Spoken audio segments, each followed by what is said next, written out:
Ladies and gentlemen, we are now to the report on the Arctic Circle mission on shipping and ports, which is, of course, my favorite topic as port director for the harbor here in Reykjavik, where we are discussing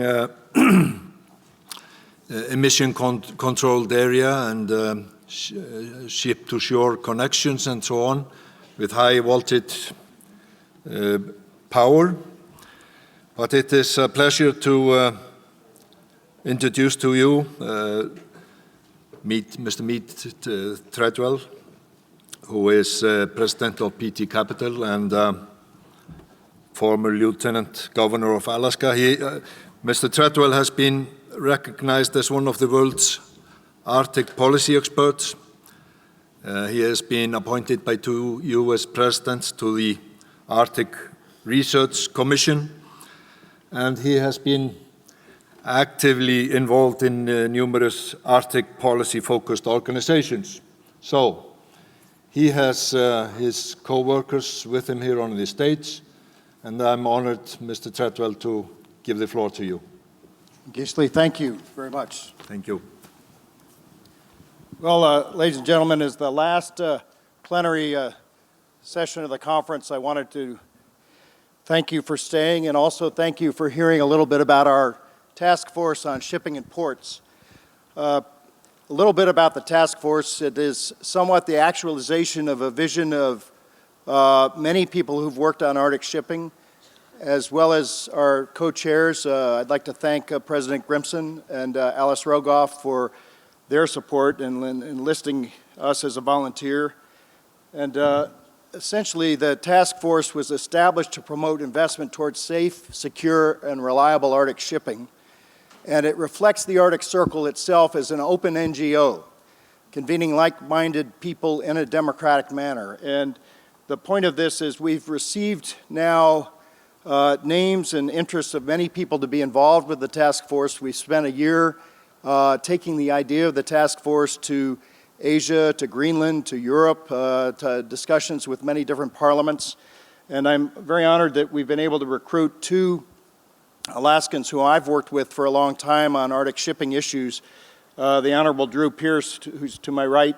Drew was president of the Alaska State Senate. She served in President George Bush's cabinet, was lead on Arctic issues for the U.S. Department of the Interior, and lead on international energy issues between Alaska and Canada for the president. Paul Foose and I served in Governor Wally Hickle's cabinet, and I think before he died, Paul, he told us we had to keep working on this northern shipping business. And we were all 3 active in the formation of the Northern Forum, which had made Arctic shipping one of its priorities. So it's a lot of fun to be keeping up this work. But in preparing the task force, we have briefed Arctic Council senior Arctic officials, observer nationals, and their strong interest, government, academic, and corporate members. We believe the timing is right for 2 of the objectives that we're pursuing to be considered during the Finnish chairmanship of the Arctic Council. And I guess the point I would make this way. Shipping right now in the world is going through a depressed time.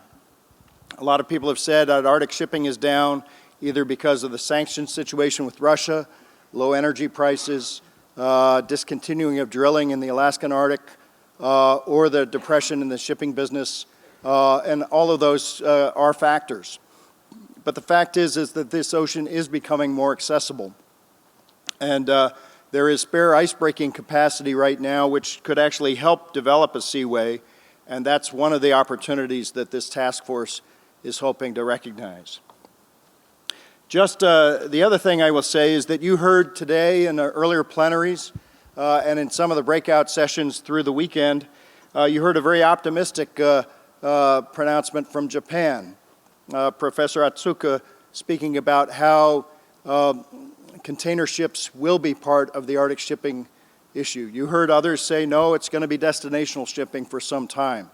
You heard Costco talk about trans-Arctic shipping. You heard Ambassador Kim speak about Korea's very strong interest, and I have to say that the current president of Korea is someone who's very strongly interested in Arctic shipping and raised that point in a meeting with President Grimson last fall when we were all in Asia. In the United States, President Obama has committed the United States to building a large new icebreaker, and Congress, trying to up the ante, is now in the end game of the U.S. budget, suggesting that we have 6 new icebreakers. And so the United States may be coming back into the game there. You have heard from Michael Kingston this weekend about how the insurance industry is actively engaging with PAIM at the Arctic Council to get a best practices situation. And I would argue that having a regular seaway in place is one of those best practices. You've heard about advancements in satellite technology and the pronouncement by Iridium that they will have global AIS in real time very, very soon.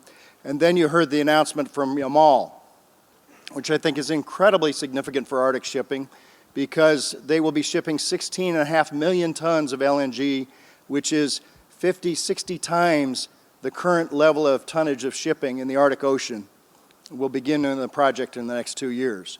So for anyone who's questioned whether Arctic shipping is a near thing or a far-off thing, I think that itself is evidence that it's a near thing. And as nations, we helped set a safety agenda. Dr. Lawson Brigham spoke about that in the plenary this morning in 2009. I remember in 2004 when we got that process started, it was right here in Iceland during its chairmanship, and PAIM has continued the efforts on safe shipping in the Arctic and continues working groups. And there's a whole list of Arctic shipping rules that have taken place, most significantly the search and rescue agreements, the oil spill agreements, the IMO Polar Code, and the creation of the Coast Guard Forum. And there is a lot that has been done for ship safety. But what is missing here is kind of an integrating source. And the 2 theories that this task force is pursuing is, 1, establishing a League of Arctic Ports as a deliverable, and 2nd, determining options for an Arctic seaway regime. We all, of course, through those efforts, want to support Arctic infrastructure investment, and it's delightful to follow the European Investment Bank, who we hope will help. But the idea is to build a business model for return on investment in Arctic shipping that delivers the safety, the security, and the reliability functions that this ocean would need to compete. Because if you don't have that, what you're going to have is accidents. You're going to have boats that shouldn't be in this ocean. You're going to have businesses that won't work. And that, ladies and gentlemen, is also not sustainable. We have to protect the environment and the people who live in the north. And so the concept of a seaway is what we're looking at, and we'll be talking about again when this group reconvenes in Quebec in December. What I'd like to do now is ask Paul Foos, who has taken on the co-chairmanship of this effort, someone who was at one time mayor of the largest Arctic port in the United States, Unalaska, which is the home of Dutch Harbor, and has been very active in developing ports in Alaska, to talk about the terms of reference you have developed that we'll announce shortly on a League of Arctic Ports. So thank you, Mead. When you look at this graphic, everywhere you see an anchor is an Arctic port. Now, some of these are no more than a beach landing, and we've heard a lot about the lack of Arctic port infrastructure, and that's true. When we look at the Arctic and the Antarctic, what's the difference? The difference is people. The Northern Arctic has people, so it brings, about a couple reference points here. Of course, it's really important to protect the environment, but the people of the Arctic also have to have an economy that works for them so that they can live. Well, ports are the point of interaction for all of those, so that's why we're calling for this formation of a League of Arctic Ports. And part of the goals are to promote free trade and emergency response capability in our ports, to establish best practices for design, construction, financing, and operation of our ports, to share best practices with each other, and then to really support safe and efficient shipping practices. Now, Mead, the whole list of things he put out there that have been done, there really hasn't been anything done yet on safe Arctic shipping practices. We've looked at equipment, we've looked at oil spill response. The best oil spill response that we see, they pick up about 10% of the oil. 10%. So let's not have any oil spills, Paul. That's what I'm saying, prevention. So when we pass this over to Drew, this idea of a seaway, where we have commonly agreed on prevention measures and practices to really prevent any kind of an oil spill, is going to be absolutely critical to this effort. And the more we can make those practices universal and across the board, the better it's going to work, because what a mariner hates is I'm in one regime here, I go 1 mile further, and I'm in a completely different regime. So that's it. We got some documentation that'll be coming out pretty soon. We hope to get out, and we hope all of you will help participate in this. Let me just ask you now, Drew. You know, this is a pretty tough business plan to put together a seaway. It's kind of like building a canal or establishing an air traffic control system or that kind of system. How do you plan to go about this, and what are the main parts of the seaway concept? Well, what we hope to develop is a practicable option for an Arctic Seaways regime. We're looking at both COMSAT and also the St. Lawrence Seaway as our models as we begin this effort. There are tough questions that we have to answer. Things like, what would the icebreaker configuration be? What would the business model look like? What's the legal standing of a seaway? And what sort of insurance requirements would the ships and the cargo owners have? We're going to be doing a workshop in Quebec City following the Arctic Circle Regional Meeting. The workshop will actually be on December 14th in Quebec City. We have invited many who have shown an interest in helping us put this together, and I would invite any of you who are interested to contact either me or Mead, and we'll make sure that you're invited. We don't expect a seaway to be static. We understand that the actual seaway itself might move depending upon conditions. That might be migratory species, or it might be ice conditions. But we are working toward having some sort of a business plan for an Arctic seaway. We want to set universal standards in the Arctic: vessel tracking and monitoring, coordinated emergency response, and very importantly, charting. And as I said, we're going to work on this business plan in Quebec City, but we're also working with the United States Congress to develop some legislation that would authorize the U.S. to enter into international agreements to allow partnership in a seaway. So there's lots to be done. All three of us are passionate about marine safety, and we expect to see this through and come out with a great plan for a seaway. So, Drew, thanks very much. One of the things that we've done in the last year, and it's been kind of a quiet process so far, is that we've been testing the waters with parliamentarians around the world who pay attention to the Arctic. The St. Lawrence Seaway is an example. A ship entering the St. Lawrence crosses the U.S.-Canada border 23 different times if you're going, say, from Germany to pick up ore in Duluth. But at the same time, you've really got one number to call. The U.S. and Canadian Coast Guards work together. The civil authorities on both countries, as well as the ports, to promote this seaway around the world and work with the respective parliamentary bodies for funding. And that is a concept that we see applied to the Arctic, both with the ports organization and so forth. And I'm just going to conclude by saying there's another example. I'm a space nut, for those of you who know me. If you take a look at what happened with the development of geosynchronous satellites, Congress passed a law in 1962 with very little money. It was a mandate to set up a corporation and engage with the other ministries of post and telecommunications around the world. In 1960, if you were not in Rome, you couldn't see the Olympics in real time. By 1964, the Olympics in Tokyo were beamed around the world via satellite. That new ocean in space, the nations that organized it, and Wall Street paid for it. And the fact is that with this ocean, a business plan that would support having the appropriate icebreakers, an appropriate tariff scheme, an appropriate level of reliability is, I believe, attainable if this public-private partnership concept is advanced.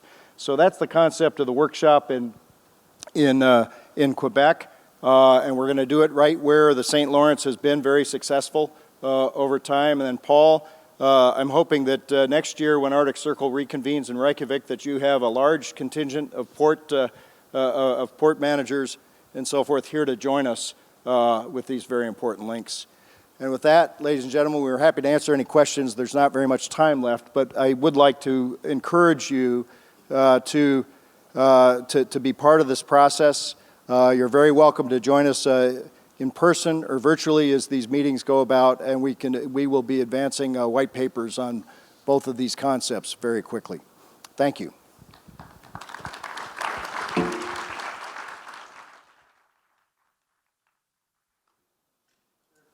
Questions, happy to call upon. Yeah. Thank you very much, Mead. Rob Hubert, University of Calgary. Fascinating discussion. You say you've been talking to some of the parliamentarians, and I'm presuming state also. What has been the response in terms of applying the St. Lawrence model with its obvious remedy for the sovereignty dispute that was at that hand with Canada and the U.S.? So where is that going in terms of resolving that particular issue? And have you started talking to the Russians in terms of how you would mitigate the sovereignty issue with them over internal waters versus international strait?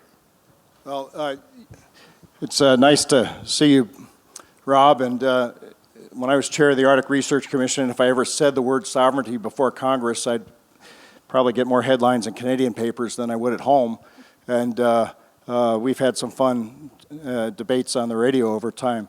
I look at this as, there's a provision in the law of the sea that actually says that Arctic coastal states clearly have the right to protect the environment in the regions offshore, even when innocent passage vessels are going by, simply to protect their environment and their resources. And I have mangled that. I'm not an international lawyer, but the belief here is this, is that in order to have safety and reliability in the Arctic, that as a business proposition, no matter what the sovereignty is, it's worthwhile to have our Coast Guards cooperate. The beginning of this Coast Guard forum is very important. The way it works in the St. Lawrence is you could be in the U.S. portion of the Great Lakes and yet a Canadian icebreaker may be helping you. And I think the spirit of this effort is actually to promote cooperation. We've heard from the Russians and as well as Canadians that having a good business model is important. No one's committed because no specifics are on the table, but we're not trying to ignore the sovereignty differences in the Arctic, just simply trying to make sure that we get beyond them, as I believe the law of the sea has gotten beyond them, so that we can have reliability for the people using the ocean.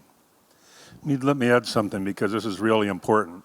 Yes, Section 234 of the Law of the Sea does say this, but if every individual state goes out and sets its own rules, how is a ship supposed to follow those and know what it's supposed to do? So this is what the International Maritime Organization is about, and some of these we might have to go to the IMO. The first section they came on was vessel construction and training. Now the next one is discharges. What we really need is operations. And if we can agree on those prevention agreements that Drew mentioned, vessel tracking and monitoring, offshore routing, response vessels, ports of refuge, vessels of opportunity, and all these things that have already been implemented in a couple jurisdictions, then if it's an IMO agreement, then we don't have to worry about that. We'll be protected. It takes longer, hopefully not as long as the first element of the Polar Code, which took 20 years.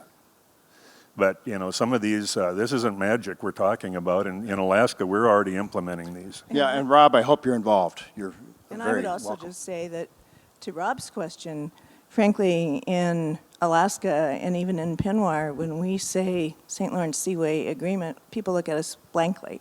So there's a lot of education that's going to have to go into this for both the political folks, the politicians in each of the countries, but also everybody in the community other than the maritime community that is familiar with the St. Lawrence Seaway. Any other questions, if we have any time? Yeah. Good evening. I'm a student from the Fletcher School, Kritika Singh. Sorry about a second question here, but I went through the index of the Polar Code, and I think it's quite inadequate. It doesn't address collaboration, all aspects of collaboration. Well, I've been in government and I'm in business, and I guess I say government is very good at setting rules, and rules are good things. but bringing resources to the table is a challenge. And one of the things in the United States we don't have right now is any ability to collect tariff to provide this. And I and many others in this room will go to Congress and try to get money for icebreakers. And congressmen will say, well, why should we put up money for icebreakers so China can sell goods to France? And if we're going, yet in the global aviation market, we have airports, air traffic control. There are fees that help create the safety system and the reliability system that we all count upon. And when you get into the Arctic where you just can't really expect a ship to always go it alone, it's probably important that governments cooperate to bring resources to the table in the public-private partnership angle. That's at least the theory. We're going to try it, and we'll see how far we get. And we'd love to have you involved. I think we're minus 5 minutes after our time. I want to thank everybody for your attention and welcome your participation. Thank you very much.